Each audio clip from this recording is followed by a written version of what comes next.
اور ان کے لیے وہ ہیں جو وہ چاہتے ہیں، یعنی بیٹے۔ اس آیت میں نفی شرک اعتقادی کی ہے، اللہ کے ساتھ کوئی شریک نہیں، کہ یہ لوگ مشرکین اللہ کے لیے تو بیٹیاں بناتے ہیں، کہتے ہیں ملائکہ اللہ کی بیٹیاں ہیں، اور اس میں تانیث کی تا ہے تو معلوم ہوتا ہے وہ مؤنث ہے، تو اللہ کے لیے انہوں نے بیٹیاں بنا دی، حالانکہ اللہ تو اولاد سے پاک ہے، اور اپنے لیے وہ بناتے جو یہ چاہتے ہیں، یعنی بیٹے، کہتے ہیں ہمیں بیٹے چاہیے، اور اللہ کے لیے بیٹیاں، یعنی جو بیٹیاں تم اپنے لیے گوارا نہیں کرتے تم اس کو اللہ کے ساتھ شریک ٹھہراتے ہو، جو بیٹیاں تم اپنے لیے گوارا نہیں کرتے۔ آگے آیت میں آ رہا ہے جب بیٹی کی خوشخبری دو ان کا چہرہ سیاہ ہو جاتا ہے اور یہ چاہتے ان کو زمین میں دھنسا دیں، تو جو بیٹی تم اپنے لیے گوارا نہیں کرتے تم اسے اللہ کے ساتھ شریک ٹھہراتے ہو۔ وَإِذَا بُشِّرَ أَحَدُهُمْ بِالْأُنثَىٰ، اور جب خبر دی جائے انہیں، جب خوشخبری دی جاتی ہے انہیں بیٹی کی، ظَلَّ وَجْهُهُ مُسْوَدًّا، ان کا چہرہ سیاہ ہو جاتا ہے، وَهُوَ كَظِيمٌ، درحال ہے کہ وہ غم غصے سے بھرے ہوتے ہیں، ان کا چہرہ سیاہ ہو جاتا ہے درحال ہے کہ وہ غم اور غصے سے بھرے ہوئے ہوتے ہیں۔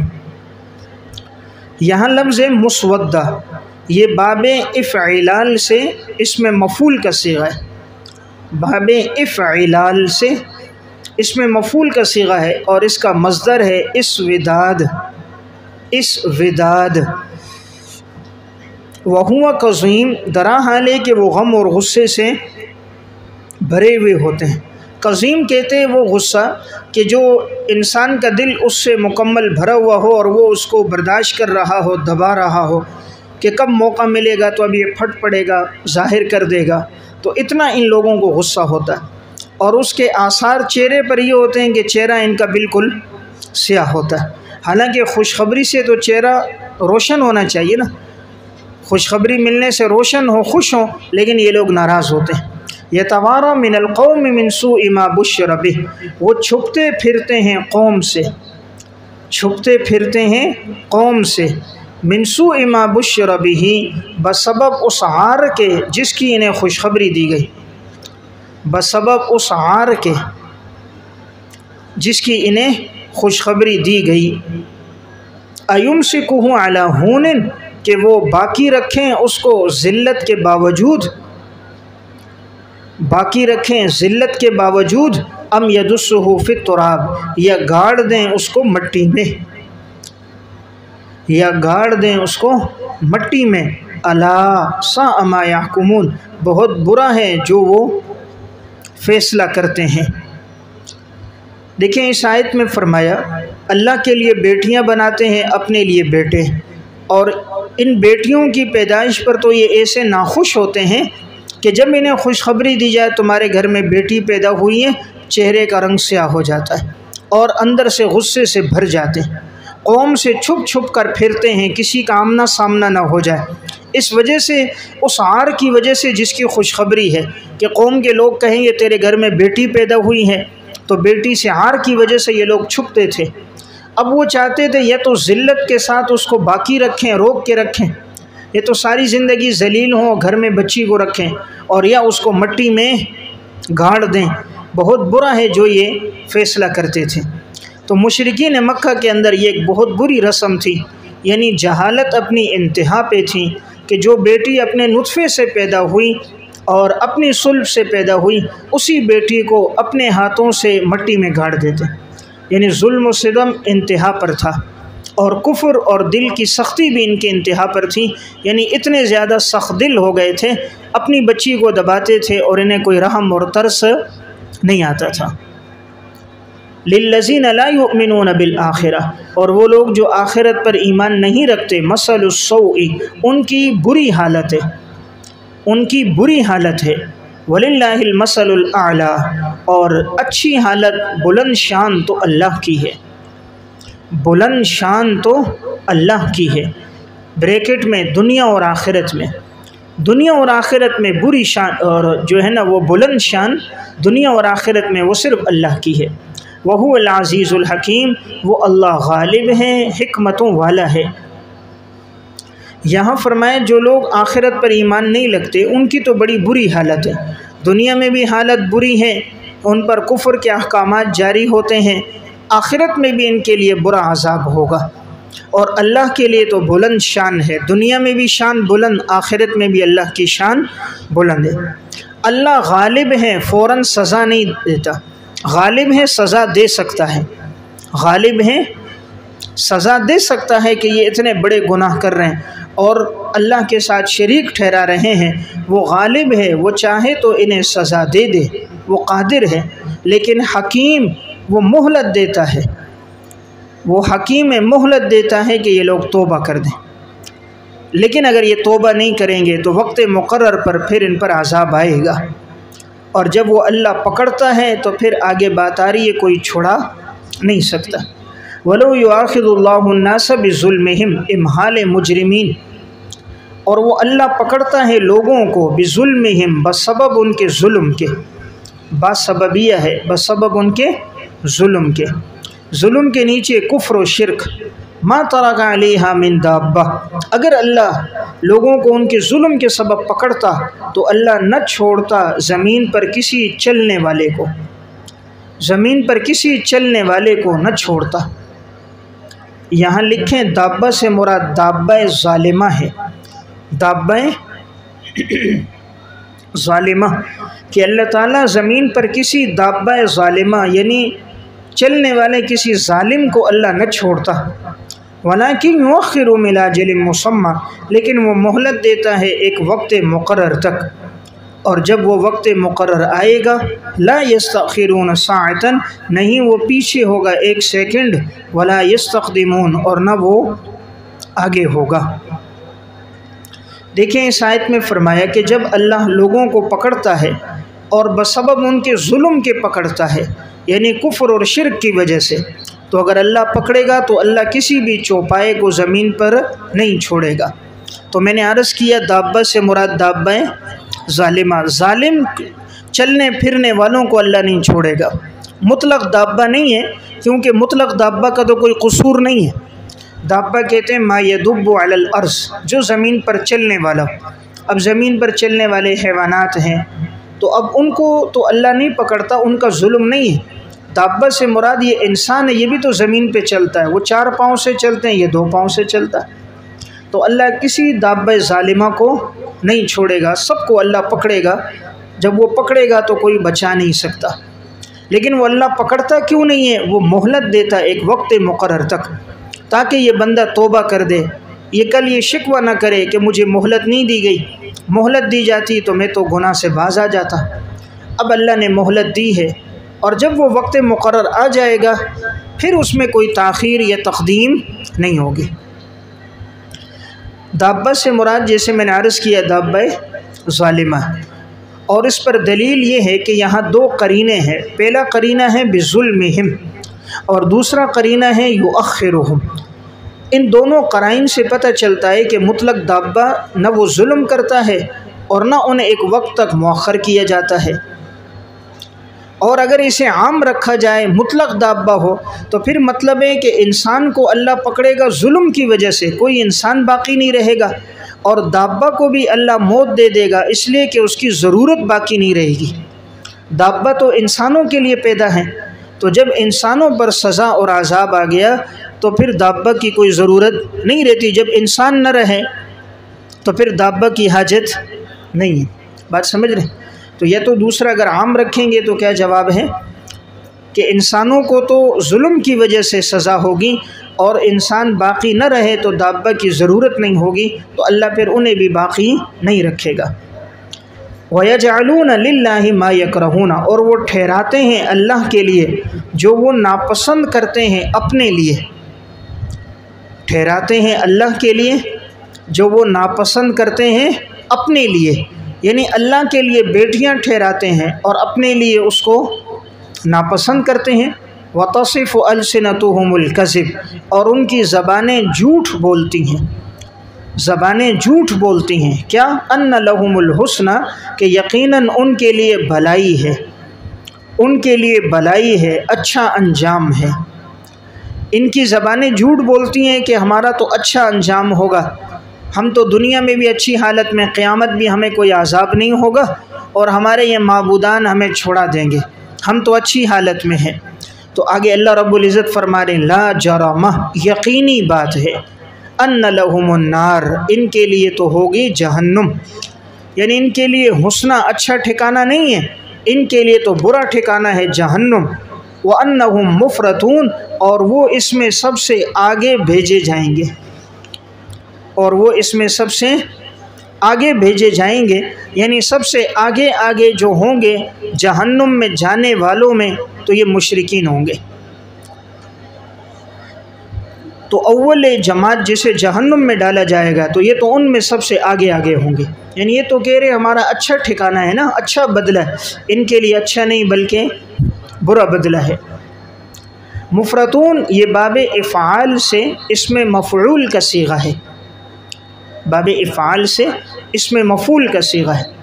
تاللہ لقد ارسلنا الی امم من قبلک، اللہ کی قسم یقیناً ہم نے بھیجے رسول امتوں کی طرف جو آپ سے پہلے تھی، ہم نے آپ سے پہلی امتوں کی طرف بھی رسول بھیجے۔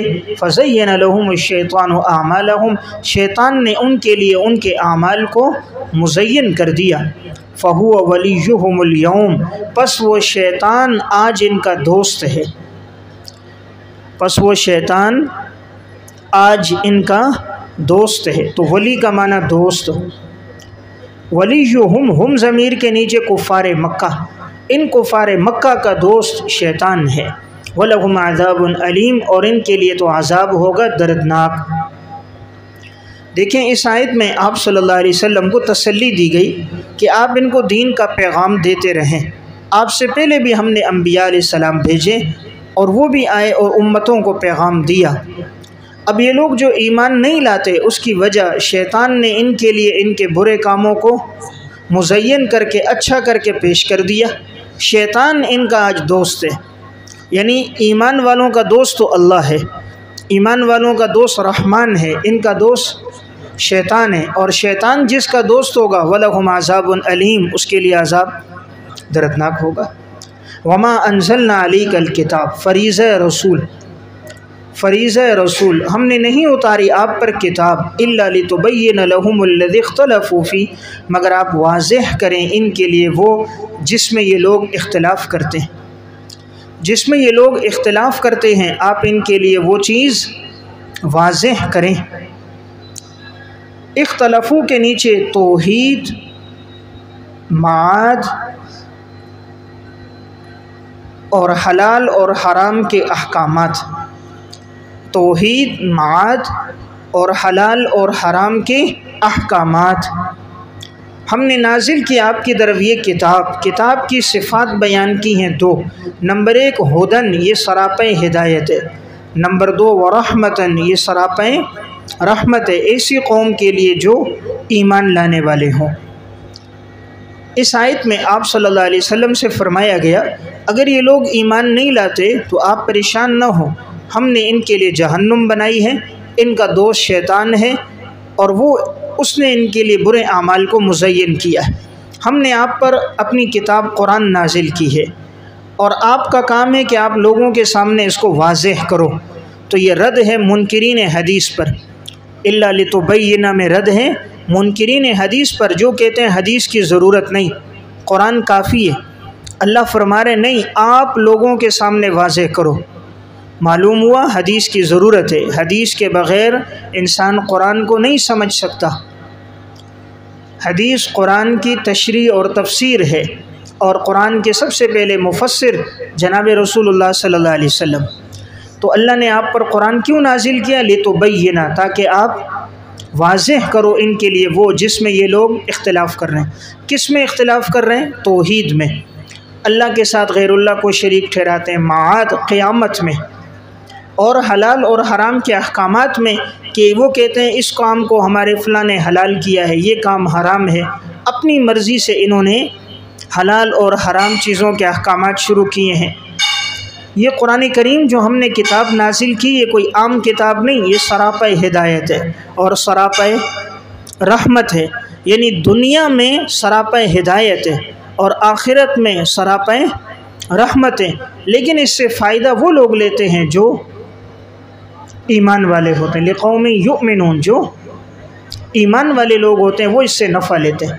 واللہ انزل من السماء ماء، دلیل عقلی نمبر 5، اور اللہ وہی جس نے اتارا آسمان سے پانی، فاحیا بہ الارض بعد موتها، پس اللہ نے زندہ کر دیا اس پانی سے زمین کو اس کے مردہ ہونے کے بعد۔ یہ لفظی ترجمہ ہے، پس اللہ نے زندہ کر دیا اس پانی سے زمین کو اس کے مردہ ہونے کے بعد۔ مفہوم کیا ہے؟ اللہ نے بنجر زمین کو آباد کر دیا، بریکٹ میں بنجر زمین کو آباد کر دیا، کہ زمین خشک سالی کی وجہ سے بالکل بنجر ہو جاتی ہے، تو اللہ تعالیٰ آسمان سے پانی اتار کر اس زمین کو آباد کر دیتا ہے۔ فاحیا کے نیچے قوت نامیہ، اللہ تعالیٰ پانی نازل کر کے زمین کی قوت نامیہ کو بڑھا دیتا ہے۔ زمین خشک رہ کر جو اس میں اگانے کی صلاحیتیں ہوتی ہیں وہ ختم ہو جاتی ہیں، کمزور ہو جاتی ہیں، تو اللہ تعالیٰ پانی اتارتا ہے تو اس میں وہ قوت نامیہ بڑھا دیتا ہے۔ اب زمین میں پیداوار اور فصل کی صلاحیت بڑھ جاتی ہے۔ تو اللہ نے یہ تشبیہ دی ہے، جس طرح اللہ رب العزت مردہ زمین کو زندہ کر سکتا ہے، مردہ انسان کو بھی اللہ زندہ کر سکتا ہے۔ انسان میں تو پھر بھی پہلے روح تھی، تھوڑی دیر کے لیے روح نکل گئی، زمین میں تو روح ہے ہی نہیں۔ جب اللہ اس کو زندہ کر سکتا ہے اور اس پہ سرسبز و شاداب فصلیں اگا سکتا ہے، وہ لہلہاتی فصلیں، تو اللہ اس انسان کو بھی دوبارہ زندہ کر سکتا ہے۔ ان فی ذلک لآیۃ، یقیناً اس میں نشانیاں ہیں، لقوم یسمعون، ایسی قوم کے لیے جو سننے والے ہوں توجہ کے ساتھ سننے والے اور عمل کرنے والے، توجہ کے ساتھ سننے والے اور عمل کرنے والے ہوں۔ دیکھیں سنتے تو سب ہیں لیکن یہ عمل نہیں کرتے۔ وَإِنَّ لَكُمْ فِي الْأَنْعَامِ لَعِبْرَةً، یقیناً تمہارے لیے ان چوپایوں میں البتہ بڑی عبرت کا سامان ہے، ان چوپایوں میں تمہارے لیے بہت عبرت کا سامان ہے۔ نسقیکم مما فی بطونہ، ہم پلاتے ہیں تمہیں مما، ان میں سے، فی بطونہ، جو ان کے پیٹ میں ہوتا ہے، من بین فرث ودم لبنا خالصا سائغا للشاربین، ان کے گوبر اور خون کے درمیان سے، فرث گوبر، ان کے گوبر اور خون کے درمیان سے، خالص دودھ، سائغن، جو حلق سے آسانی سے اترنے والا ہے، جو حلق سے آسانی سے اترنے والا ہے پینے والوں کے لیے، حلق سے آسانی سے اترنے والا ہے پینے والوں کے لیے۔ اور دوسرا ترجمہ سائغن کا خوشگوار، کہ ایسا خالص دودھ جو خوشگوار ہیں پینے والوں کے لیے۔ دیکھیں اس آیت میں فرمایا یقیناً ہم نے چوپایوں میں تمہارے لیے بڑی عبرت کا سامان رکھا ہے۔ پہلے پانی کا بیان تھا، اب دودھ کا تذکرہ ہے۔ پہلے آسمان سے پانی نازل کرنے کا تذکرہ تھا، اور اب چوپایوں کے ذریعے دودھ کا تذکرہ ہے۔ پانی بھی سیال مادہ ہے، دودھ بھی سیال مادہ ہے۔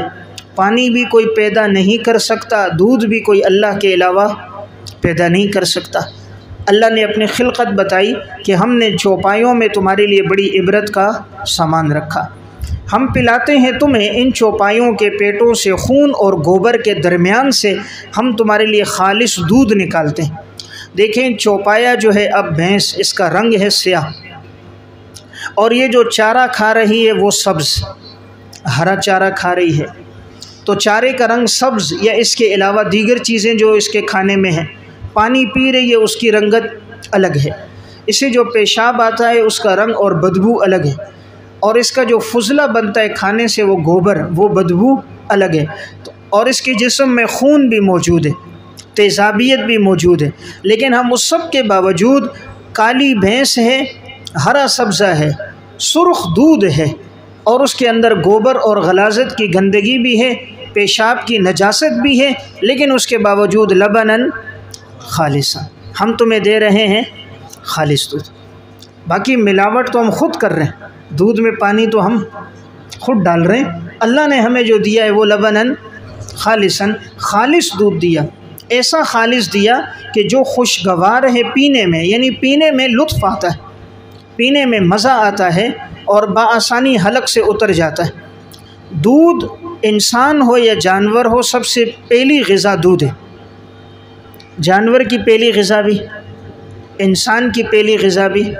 وہ الگ بات ہے ہم نے بچے کو ڈبے کے دودھ پہ لگا دیا، ورنہ اللہ نے اس کے لیے ماں کے سینوں میں دودھ کا انتظام کیا تھا۔ اکبر الہ آبادی کہتے یوں قتل سے بچوں کے وہ بدنام نہ ہوتا، افسوس کہ فرعون کو کالج کی نہ سوجی۔ ایک کہہ رہا ہے اس نے کالج نہ بنایا، دوسرا کہتا ہے کہ بھئی بچوں میں کیا خو آئے باپ کے اتوار کی، دودھ ہے ڈبے کا تعلیم ہے سرکار کی۔ یعنی بچوں میں ماں باپ کے طور طریقے کہاں سے آئیں؟ دودھ تو پلایا ڈبے کا اور تعلیم دی سرکار کی، انگریز کی، تو اب بچوں میں کیا صفات آئیں گی ماں باپ کی؟ وہ تو دودھ کے ذریعے سے صفات بچے میں منتقل ہوتی ہیں۔ تو بہرحال اللہ رب العزت نے خالص دودھ ہمارے لیے اتارا، لیکن ہم بھی ناشکرے ہیں اور خالص دودھ نہیں پیتے ہیں، ملاوٹ کر لیتے ہیں، اور چیزیں ڈال کے پئیں گے، خالص دودھ نہیں پیتے، بیچ میں پتی چینی ڈال کے چائے پیتے ہیں لیکن خالص دودھ نہیں پیتے، حالانکہ نفع مند وہ چیز ہے۔ دودھ میں بیک وقت دو چیزیں، نمبر 1 غذائیت بھی ہے اور نمبر 2 تفقہ بھی ہے۔ جیسے پھل ہوتے ہیں نا، بعض لذت کے لیے ہوتے ہیں، غذا نہیں ہوتی، دودھ میں غذا بھی ہے اور اس میں لذت بھی ہے، دونوں چیزیں اللہ نے بیک وقت رکھی۔ دوسری اہم بات یہ ہے، دودھ سے بہتر چیز دنیا میں کوئی نہیں ہے، اس لیے دودھ پی کر دعا کیا پڑھتے ہیں؟ اللہم بارک لنا فیہ وزدنا منہ، یا اللہ برکت ڈال اور اس میں اضافہ فرما۔ دیکھیں دوسری جب ہم دعائیں پڑھتے ہیں اس میں آتا ہے کہ یا اللہ اس میں برکت ڈال اور اس سے بہتر ہمیں دے۔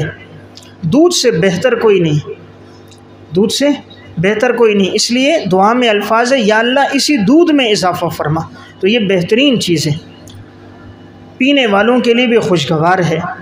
اب یہاں ایک سوال یہ ہے کہ دیکھیں یہاں پر ضمیر آئی ہے بطونہ مفرد کی، اور سورہ مؤمنون میں ضمیر آئی ہے بطونہا،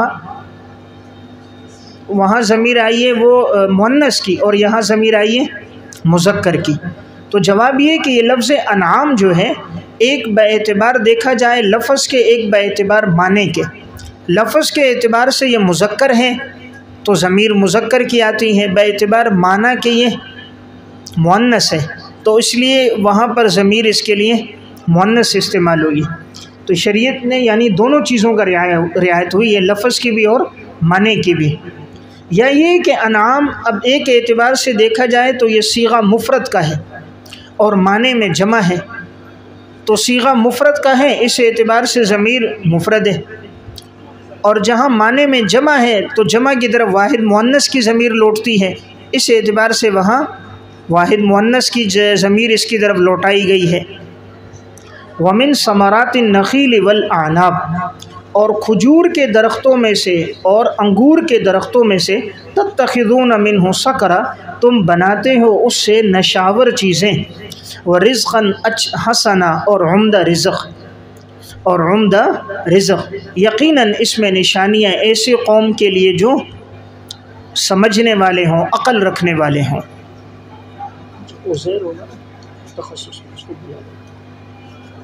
یقیناً اس میں نشانیاں ایسی قوم کے لیے جو عقل رکھنے والے ہوں۔ دیکھیں اس آیت میں فرمایا ہم نے تمہارے لیے پھلوں میں کھجور کو پیدا کیا اور انگور کو، تم بناتے ہو ان سے نشاور چیزیں۔ اس وقت تک شراب کی حرمت نہیں آئی تھی نا، یہ مکی صورت ہے، شراب کی حرمت کا تذکرہ مدینہ میں آیا، اس کے بعد نازل ہونے والی صورتوں میں آیا، تو یہاں اشارتاً تو تذکرہ آ گیا کہ یہ اللہ نے تمہیں پھل دیے اور بہترین رزق دیا انگور کی صورت میں، اور تم اس سے نشاور چیز بنا رہے ہو، یعنی بطور تعریض کر دی کہ نشے کو چھوڑ دو۔ تو ابتدا میں اس آیت سے بھی تعریض ہوئی، پھر اس کے بعد دوسری جو آیت نازل ہوئی اس میں جب صحابہ اکرام نے اس کے بارے میں پوچھا شراب جوئے کے بارے میں تو قرآن کریم میں دوسری جگہ یسألونک عن الخمر والمیسر قل فیہما اسم کبیر ومنافع للناس واسمہما اکبر من نفعہما، قرآن نے یہاں بھی اشارہ کیا اس میں نفع بھی ہے نقصان بھی، لیکن اس کا نقصان نفع سے زیادہ ہے، اس سے بھی لوگ سمجھ گئے کہ شراب سے بچنا چاہیے۔ پھر تیسری مرتبہ یہ حکم آیا یا ایھا الذین آمنوا لا تقربوا الصلاۃ وانتم سکارا، ایمان والو نماز کی حالت میں تم نشے کے قریب نہ جاؤ، اس سے بھی لوگ سمجھ گئے کہ نشہ کوئی پسندیدہ چیز نہیں۔ چوتھی مرتبہ جو حکم آیا وہ اللہ رب العزت نے 6 سپارے میں حکم دیا شراب کے بارے میں کہ شراب اور جوئے سے تم اپنے آپ کو بچاؤ، اور یہ ایسی نجس چیز ہے کہ جس سے انسان کے ایمان پر اعتقاد پر اثر پڑتا ہے، اور اس میں شراب کی حرمت آ گئی، اور یہ حرمت پھر ہمیشہ کے لیے۔ سورہ مائدہ آیت نمبر 90 یا ایھا الذین آمنوا انما الخمر والمیسر والانصاب والازلام رجس من عمل الشیطان فاجتنبوہ لعلکم تفلحون۔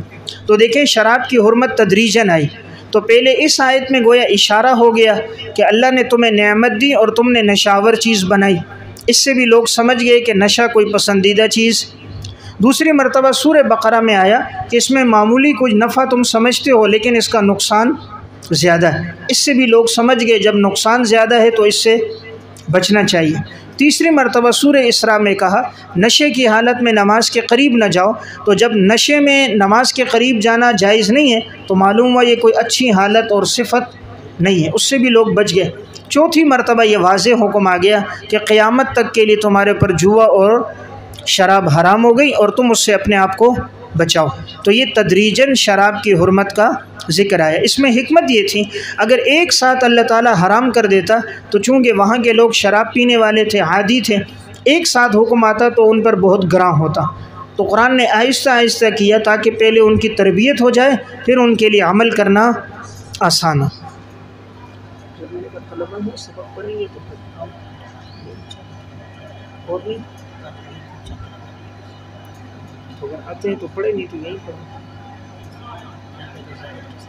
تو شراب کی حرمت تدریجاً آئی۔ اس آیت میں لفظ سکرہ کے بعد رزقاً کے ساتھ قید کیا لگائی؟ حسناً، یہ بھی اشارہ اس طرف تھا کہ اللہ نے بہترین تمہیں رزق دیا ہے تو تم اس کو رزق کے طور پر استعمال کرو، کھجور اور انگور کو، تو تم نہ سمجھ ہو کہ تم اس سے نشاور چیز بنا رہے ہو، تو سکر پسندیدہ نہیں ہے، اس لیے اس کے ساتھ حسناً کی قید نہیں ہے۔ قید کس کے ساتھ ہے؟ رزقاً کے ساتھ ہے، معلوم ہوا یہ رزق ہے، اس کو بطور رزق کے استعمال کرو، اس کو شراب اور انگور سے یعنی انگور سے اور کھجور سے شراب بنا کر نشاور چیز کے طور پر اسے استعمال نہ کرو۔ یقیناً اس میں نشانیاں ایسی قوم کے لیے جو عقل رکھتے ہیں۔ وَأَوْحَى رَبُّكَ إِلَى النَّحْلِ، اور آپ کے رب نے شہد کی مکھی کے دل میں یہ بات ڈال دی۔ اوحا دل میں ڈالنا، آپ کے رب نے شہد کی مکھی کے دل میں یہ بات ڈال دی، ان اتخذی من الجبال، کہ تو بنا اپنا گھر پہاڑوں میں، ان اتخذی من الجبال بیوتا، کہ تو بنا اپنا گھر پہاڑوں میں، ومن الشجر، اور درختوں میں، ومما یعرشون، اور ان میں جو لوگ بلند چھتریاں بناتے ہیں، اور ان میں جو لوگ بلند چھتریاں بناتے ہیں۔ اللہ تعالیٰ نے یہاں شہد کی مکھی کا تذکرہ کیا، اور اسی مناسبت سے اس سورت کا نام سورہ نحل ہے کہ اللہ نے اس کے دل میں یہ بات ڈالی، تو یہاں وحی کا لغوی معنی مراد ہے، وحی کا اصطلاحی معنی مراد نہیں ہے۔ اللہ نے دل میں یہ بات ڈالی، مکھی سے اللہ نے کہا، تو مکھی کو یہاں اللہ نے مختلف ہدایتیں دی ہیں، احکامات دی ہیں، تو ان اتخذی ہدایت نمبر 1، اللہ کی طرف سے مکھی کے لیے پہلی ہدایت اور رہنمائی یہ ہے کہ تو اپنے گھر بنا، اور اللہ نے فرمایا کہ گھر کہاں بنا؟ پہاڑوں میں، نمبر 2 درختوں میں، اور نمبر 3 ان جگہوں میں کہ جن کو لوگ بلند چھتریاں بناتے ہیں۔ اس سے مراد یہ ہے یعنی وہ جگہیں جس کو انسان بلند کرتا ہے، انسان اپنے گھر میں کوئی اونچی جگہ بناتا ہے، اسی طرح گھر کے اندر جو درخت ہوتے ہیں وہ اونچے ہوتے ہیں، یا اسی طرح یہ جو پھل بول بیٹی وہ جو ایسے گھروں کے اندر جو پودے ہوتے ہیں جن پودوں کو کسی چیز پہ کھڑا کیا جاتا ہے، ان کی شاخیں اوپر خود کھڑی نہیں ہو رہی اور وہ ساری شاخیں یوں پھیلی ہوئی ہوتی ہیں، تو لوگ حسن کے لیے دروازوں پر، اپنی گرلوں پر، دیواروں پر اس کو لگا دیتے ہیں، تو اسی طرح اس کو لکڑی پہ کھڑا کر کے اوپر نمایاں کرتے ہیں۔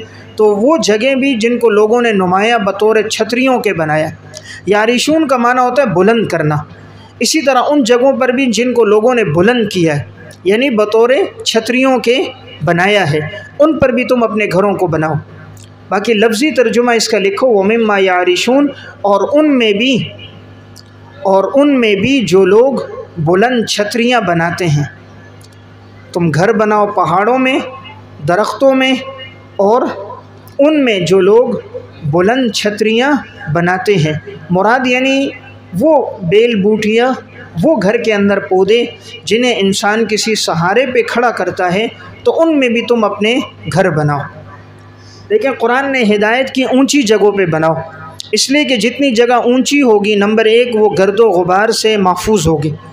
اب پہاڑ پر ہے، اونچے درختوں پر ہے، تو اس پر اتنی مٹی اور گرد و غبار نہیں لگتا۔ نمبر دو، وہ بچوں کی ناسمجھ لوگوں کے شرارتوں سے اور اس کے ضیاء سے بھی محفوظ ہوگا۔ جو چیز جتنا نیچے ہو اتنی وہ ان کے شرارتوں اور اس کا محل بن جاتی ہے، تو اونچی جگہ ہوگی، محفوظ ہوگی۔ ثم کلی من کل الثمرات، ہدایت نمبر 2، اور پھر تو کھا ہر پھل میں سے۔ تو یہاں لکھیں کھانے سے مراد کیا ہے؟ مراد چوسنا، پھر تو چوس پھلوں میں سے، ہر ایک پھل میں سے چوس۔ تو کھا یعنی رس چوس۔ فَاسْلُكِي سُبُلَ رَبِّكِ ذُلُلًا، ہدایت نمبر 3، اور پھر تو چل اپنے رب کے راستوں پر آسان کیے ہوئے۔ تو چل سبل ربک، اپنے رب کے راستوں پر، ذُلُلًا آسان کیے ہوئے، آسان کیے ہوئے رب کے راستوں پر چل۔ یخرج من بطونها شراب، نکلتی ہیں اس کے پیٹ سے پینے کی چیز، مختلف الوانہ، اور اس کے رنگ مختلف ہیں، شہد کے رنگ مختلف ہیں، بریکٹ میں سرخ و سفید۔ فیہ شفاء للناس، اور اس شہد میں لوگوں کے لیے شفا ہے، اور یقیناً یہ نشانی ہے ایسے قوم کے لیے جو غور و فکر کرنے والے ہوں۔ نیچے لکھیں توحید میں اور اللہ کی نعمتوں میں، جو غور و فکر کرتے ہیں اللہ کی توحید میں اور اللہ کی نعمتوں میں، تو یہ چیزیں ان لوگوں کے لیے نشانیاں ہیں۔ دیکھیں ان آیات میں اللہ تعالیٰ نے شہد کی مکھی کا تذکرہ فرمایا، اور اس سورت کا نام بھی اسی مناسبت سے ہے۔ اللہ تعالیٰ کی مخلوقات میں شہد کی مکھی کا جو ایک نظام ہے وہ تمام سے بالکل ہٹ کر ہے، نرالا ہے۔ جیسے انسانوں کے اندر ہوتا ہے کہ ایک بڑا سردار ہوتا ہے، وزیر اعظم ہوتا ہے، اور ایک صدر ہوتا ہے، باقی ماتحت ہوتے ہیں، وزراء ہوتے ہیں، اسی طرح شہد کی مکھیوں میں بھی ایک نظام ہے کہ ان کا ایک سب سے بڑا ہوتا ہے جس کو مالکہ کہتے ہیں، اور سب اس کے حکم کے ماتحت چلتے ہیں، اور اس کے ماتحت چند ہوتے ہیں جو اس کے وزیر ہوتے ہیں، وہ اس سے ہدایات لے کر آگے شہد کی مکھیوں کو وہ ہدایتیں دیتے ہیں۔ اس کے اندر پورا ایک منظم قانون ہے۔ اگر کوئی بھی شہد کی مکھی کو ابھی یہ حکم ہے، جیسے قرآن کریم میں بھی تو جا پھلوں سے چوس، من کل الثمرات، پھلوں سے چوس۔ اگر کوئی شہد کی مکھی کسی گندی جگہ پہ بیٹھ گئی، غلاظت پر، گندگی پر، نجس جگہ پر بیٹھ گئی، اب اگر وہ آتی ہے اور آ کر شہد پر بیٹھنا چاہتی ہے، دوبارہ شہد کے اس چھتے میں آتی ہے گھر میں، تو اب وہاں ان کے دروازے پہ چوکیدار کھڑے ہوتے ہیں، تو وہ دیکھ لیتے ہیں اگر وہ بری جگہ پر بیٹھی ہے تو اس کی بدبو ان کو محسوس ہوتی ہے، اس کو اندر آنے نہیں دیتے، اس کی سزا ہے قتل، اس کو فوراً قتل کر دیتے ہیں۔ اس لیے آپ دیکھو گے شہد کی مکھی کے چھتے کے نیچے آپ کو بہت سی مکھیاں مری ہوئی نظر آئیں گی۔ یہ مری ہوئی وہ ہوتی ہیں جن کو قتل کیا جاتا ہے کہ جنہوں نے حکم کی اطاعت نہیں کی، اس لیے وہ دیکھتے ہیں اگر یہ گندی جگہ پر بیٹھی ہے تو فوراً قتل ہے۔ اس لیے شہد میں گندگی کی بدبو نہیں ہوتی، تو یہ شہد بالکل پھر یہ خالص ہوتا ہے۔ پھر ان کے اندر باقاعدہ ٹیم ہوتی ہے، ایک ٹیم کا کام یہ ہے وہ راستے کی رہنمائی کرتی ہے کہ بھئی یہاں چل کر جانا ہے، آگے فلاں جگہ پر پھول ہیں، فلاں جگہ درخت ہیں، وہاں سے تم نے چوسنا ہے، تو یعنی ایک سروے کرتی ہے، اور دوسری ٹیم راستوں میں رہنمائی کرتی ہے۔ ایک ان کے اندر ٹیم ہوتی ہے جو انجینئر ہوتے ہیں، معمار ہوتے ہیں، جو چھتا بناتے ہیں۔ اس کا ان کا جو چھتا ہے یہ مسدس ہوتا ہے، 6 کونوں والا، یہ مثلث اور مربع نہیں ہوتا، 3 یا 4 کونوں والا نہیں ہوتا۔ اور اس کے اندر آپ دیکھیں گے کہ یہ موم سے بناتے ہیں، اور یہ درختوں پر جا کر ان پھولوں سے وہ سفید مادہ لیتے ہیں اور لے کر پھر آ کر یہ موم کے ساتھ بناتے ہیں اور اس کو لیپتے ہیں۔ اس میں چھوٹے چھوٹے خانے ہوتے ہیں، 10,000 سے لے کر 12,000 تک وہ خانے۔ جتنی سائنس ترقی کر جائے، شہد کی مکھی کے چھتے کی طرح چھتا نہیں بنا سکتی۔ جو یہ ایک بے جان مخلوق بنا رہی ہے، جس طرح یہ خوبصورتی کے ساتھ اس کے خانے بنتے ہیں، ہر خانے کے اندر اس شہد کو محفوظ کیا جاتا ہے، یہ کوئی انسان اس طرح کا اگر کوئی گھر اس طرح ترتیب سے بنانا چاہے تو نہیں بنا سکتا۔ پھر ان کی ترتیب یہ ہوتی ہے کہ جو بڑی مکھیاں انڈے دینے والی ہوتی ہیں، وہ ایک سال میں 10,000 سے 15,000 انڈے دیتی ہیں چھوٹے۔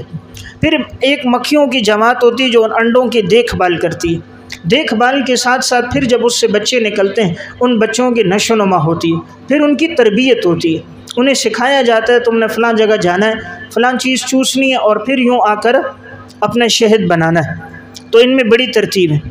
اللہ کی قدرت دیکھیں، ہے اس میں اتنا زہر ہے، اگر یہ ڈنگ مار دے نا انسان کو، ڈسے، جگہ کتنی سوج جاتی ہے، تکلیف کتنی ہوتی ہے، لیکن اللہ نے اس زہر سے جو پیدا کیا ہے تریاق و شفا ہے، اس میں زہر ہے لیکن اس سے جو پیدا ہو رہا ہے فیہ شفاء للناس، اللہ نے اس میں لوگوں کے لیے شفا رکھی ہے۔ پھر اللہ نے شہد کو ایسا رکھا ہے کہ سالہ سال خراب نہیں ہوتا۔ آج آپ دیکھیں دوائی پہ چیزوں پہ لکھا ہوگا 6 مہینے سال استعمال کرو ورنہ خراب ہو جائے گا، شہد ایسا ہے کہ یہ سال 2 سال تک بھی خراب نہیں ہوتا۔ پھر اللہ نے اس کو ایسا بنایا، سیال نہ لفظ شراب پینے کی چیز، ایسا بنایا ہے بچہ، بوڑھا، جوان، مرد، عورت، دانت والا، بغیر دانتوں والا سب استعمال کر سکتے۔ اب اگر یہ سخت ہوتا تو بچہ نہ کھا سکتا، بوڑھا نہ کھا سکتا، اللہ نے ایسا بنایا ہے کہ ہر آدمی کھا سکتا ہے۔ پھر اللہ نے اس میں مٹھاس رکھی ہے، اور میٹھی چیز سے فطرتاً انسان کو محبت ہے۔ میٹھی چیز بچہ بوڑھا سب کھاتے ہیں، کڑوی چیز بچہ نہیں کھائے گا، لیکن شاید آپ اس کو 1 چمچ دو، پہلے تو نخرے کرے گا لیکن جب کھا لے گا پھر چھوڑے گا نہیں۔ تو اللہ نے ایسی چیز بنائی ہے کہ اس میں ہر ایک انسان اور ہر عمر کا انسان، اس کے لیے اللہ نے اس میں شفا رکھی ہے۔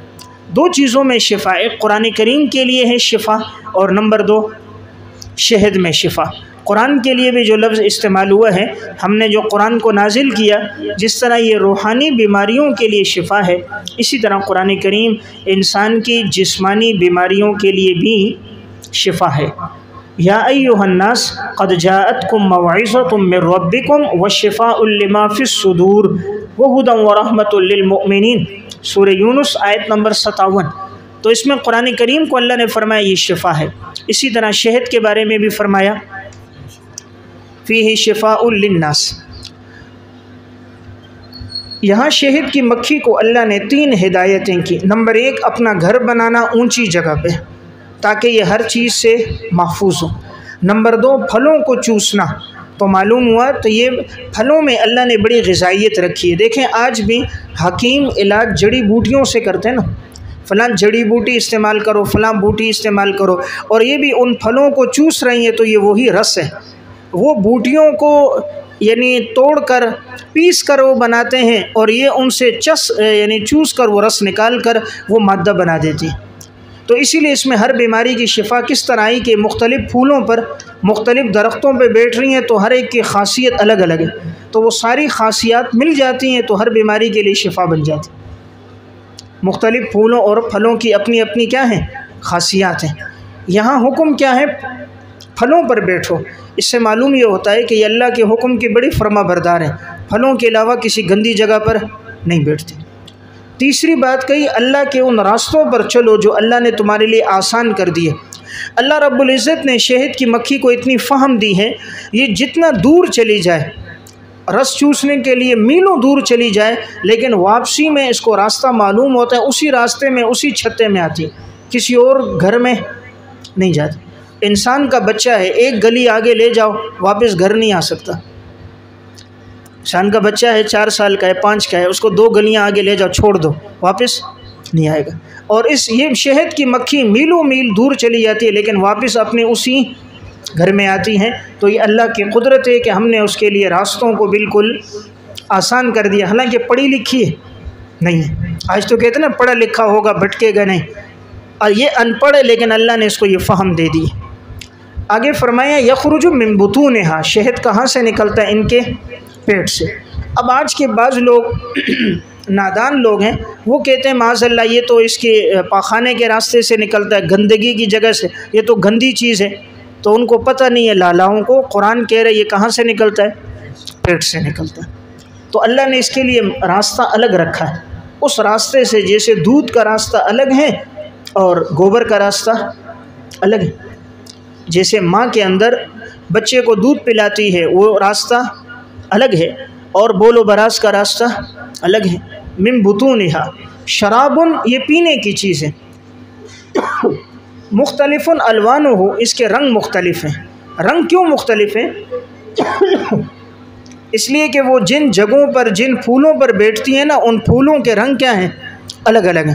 پھولوں کے رنگ الگ ہے، ان درختوں پھولوں کی خاصیات الگ ہیں، اس لیے اس سے بننے والے شہد کا رنگ بھی الگ ہوتا ہے۔ اللہ کی قدرت دیکھیں، گائیں بکری جو بھی کھائے دودھ سفید ہی ہوتا ہے، اس کا دودھ کبھی سرخ یا سیاہ نہیں ہوتا، کیونکہ وہ انسان کی طبیعت ہے، انسان چاہتا ہے سفید ہی ہو۔ اور یہاں شہد مختلف رنگوں والا آدمی چاہتا ہے، کوئٹہ کا الگ ہوگا، افغانستان کا الگ ہوگا، سرحد کا الگ ہوگا، پنجاب کا الگ ہوگا، چھوٹی مکھی کا الگ ہے، بڑی مکھی کا الگ ہے، اس میں بھی مختلف قسمیں۔ تو اللہ تعالیٰ نے اس کے رنگ بھی الگ الگ رکھے تاکہ جو جس رنگ والا کھانا چاہے وہ کھائے۔ اس میں کیا فرمایا؟ فیہ شفاء للناس، لوگوں کے لیے شفا ہے، یہ نہیں کہا ہر بیماری کے لیے شفا ہے۔ اب لوگ بعض بیماریاں ایسی ہوتی ہیں جو بظاہر مثلاً ان کے جسم میں گرمی پہلے سے بہت زیادہ گرم مزاج والے ہیں، اب بسا اوقات شہد ان کے لیے مفید نہیں ہوتا، اگر وہ کھا لیتے ہیں کہتے ہیں جی ہمیں نقصان ہو گیا۔ تو قرآن نے یہ نہیں کہا ہر بیماری کے لیے شفا ہے، قرآن نے کہا لوگوں کے لیے شفا ہے۔ اس لیے بعض لوگوں کے لیے شفا ہے، بعض کا مزاج اگر موافق نہیں ہوا تو اس کے لیے اس میں شفا نہیں بھی ہوگی۔ تو یہ اس میں کمی نہیں ہے، اس کے اپنے معدے جسم میں کمی ہے، شہد کی تاثیر میں کمی نہیں ہے۔ آپ صلی اللہ علیہ وسلم کے دور میں ایک شخص حضور کے پاس آیا، یا رسول اللہ میرے بھائی کے پیٹ میں درد ہے اور افاقہ نہیں آ رہا، اس کو دست ہیں۔ حضور نے فرمایا کہ تم اس کو شہد کھلاؤ۔ وہ گئے شہد کھلایا اور اس سے اور دست زیادہ ہو گئے، دست بڑھ گئے، کیونکہ شہد گرم ہے، دست اور ہو گئے۔ پھر آیا رسول اللہ اس کو تو دست زیادہ ہو گئے، آپ نے فرمایا اور کھلاؤ، اور کھلایا اور زیادہ ہو گئے۔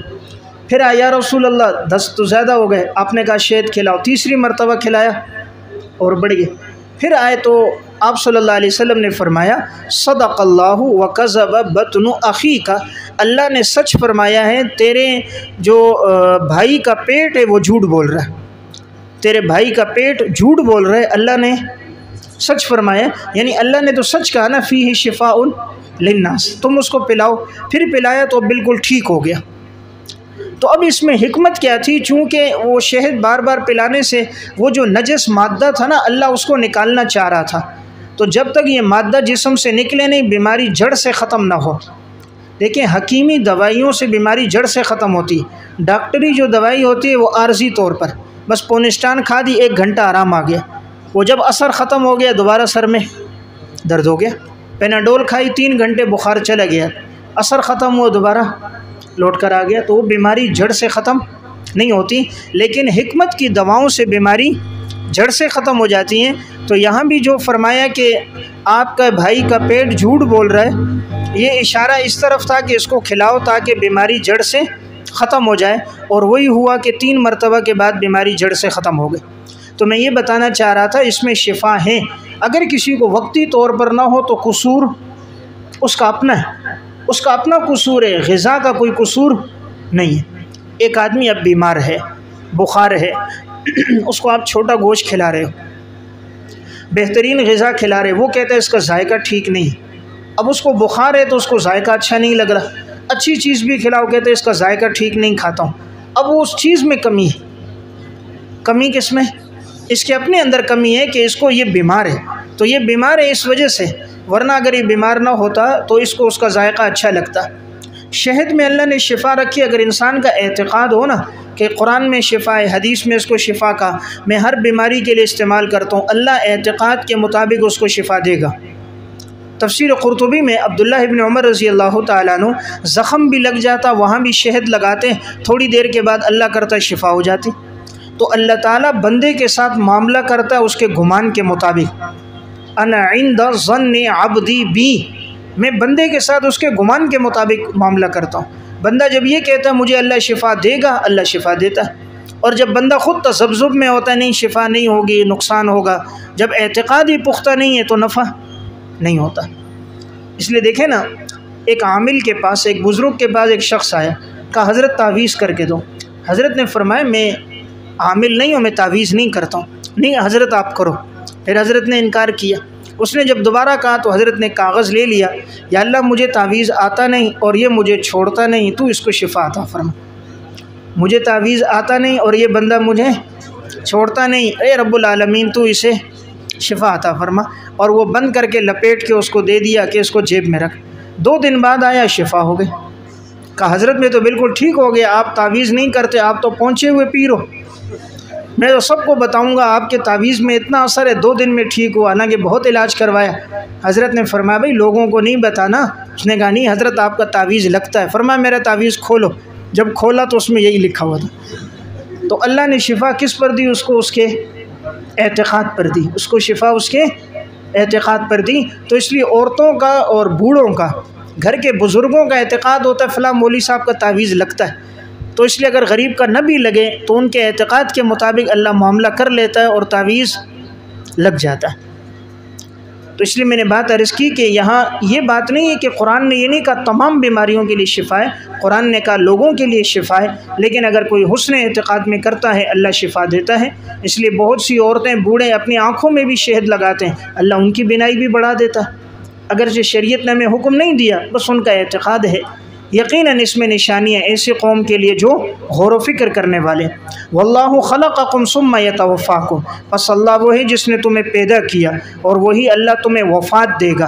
ومنکم من یرد الی ارذل العمر، تم میں سے بعض ایسے ہیں کہ جنہیں لوٹا دیا جاتا ہے نکمی عمر کی طرف، ناکارہ عمر کی طرف. لکی لا یعلم بعد علم شیئا، تاکہ وہ نہ جانے جاننے کے بعد بھی کچھ بھی، جاننے کے بعد بھی کچھ بھی وہ نہ جانے جاننے کے بعد بھی کچھ. یقیناً اللہ تعالیٰ جاننے والا اور قدرت والا ہے. اس آیت میں فرمایا کہ اللہ رب العزت وہ ہے جس نے تمہیں پیدا کیا اور پھر وہی اللہ تمہیں وفات بھی دے گا. اور اللہ بعض لوگوں کو لوٹا دیتا ہے ناکارہ عمر، بڑھاپا. ناکارہ عمر بڑھاپا، یہ بڑھاپا ایک ایسی عمر ہے جہاں انسان جاننے کے باوجود بھی نہیں جانتا. یعنی بہت ساری باتیں پہلے جانتا تھا، جب آدمی بوڑھا ہو جاتا ہے تو وہ باتیں اب اس کو یاد نہیں رہتی. دیکھیں اب کوئی بات کرو بابا جی کو سمجھ نہیں آتی، منہ میں نوالا ڈالتا ہے، دانت نہیں ہے، چبا نہیں سکتا. کوئی بات کریں سن نہیں سکتا، خود بات کرے دوسرے سمجھ نہیں سکتے، سمجھانا چاہیں اس کو سمجھ نہیں آتی، پچھلی باتیں اس کو یاد نہیں رہتی. تو جاننے کے باوجود بھی انسان کچھ بھی نہیں جانتا. تو یقیناً اللہ جاننے والا ہے، قدرت والا ہے. یعنی اللہ قادر ہے، چاہے تو بڑھاپے تک پہنچائے، چاہے جوانی میں موت دے دے، قادر ہے. چاہے تو بڑھاپے میں پہنچا کر عقل کو سلامت رکھے، جیسے علماء محدثین کی عقلیں بڑھاپے میں بھی ٹھیک ہوتی. یہ دنیا دار لوگوں کی عقلیں بگڑ جاتی، جس نے زندگی بھر حرام کھایا ہوتا ہے، سود رشوت کا پیسہ لیا ہوتا ہے، ظلم و ستم حقوق العباد میں کمی کی ہوتی ہے، آخر میں پاگل ہو جاتے ہیں، نفسیاتی ہو جاتے ہیں. علماء جتنی عمر بڑھتی ہے ان کی عزت بڑھ جاتی ہے، اللہ ان کے مقام مرتبے کو بڑھا دیتا ہے، ان کی عقل اور فہم کو اللہ بڑھا دیتا ہے، لوگوں کے دلوں میں محبوبیت اور مقبولیت میں اللہ اضافہ کر دیتا ہے. اس لیے کوئی عالم سفید ریش علاقے میں آئے، لوگ کہتے ہیں جی دعا کروا، بچوں کو لے کر آتے ہیں، حضرت اس کے سر پہ ہاتھ رکھو اور اس کا جھوٹا پانی اس کو پلا دو. تو دیکھو کوئی آدمی اگر 60 سال کا لٹیر ہو جائے کسی سرکاری محکمے سے، اس کے پاس کوئی بچہ لے کر گیا اپنا کہ حضرت اس پہ کوئی دم کرو، سر پہ ہاتھ رکھو، وہ تو قریب بھی نہیں لے جاتے، بیماری کہیں نہ لگ جائے. لیکن مولوی صاحب کے پاس لے کر جاتے ہیں. تو وجہ کیا ہے؟ اللہ تعالیٰ ان کی عمر میں برکت ڈال کر ان کی فہم کو سلامت رکھتا ہے. تو اس لیے فرمایا اللہ جاننے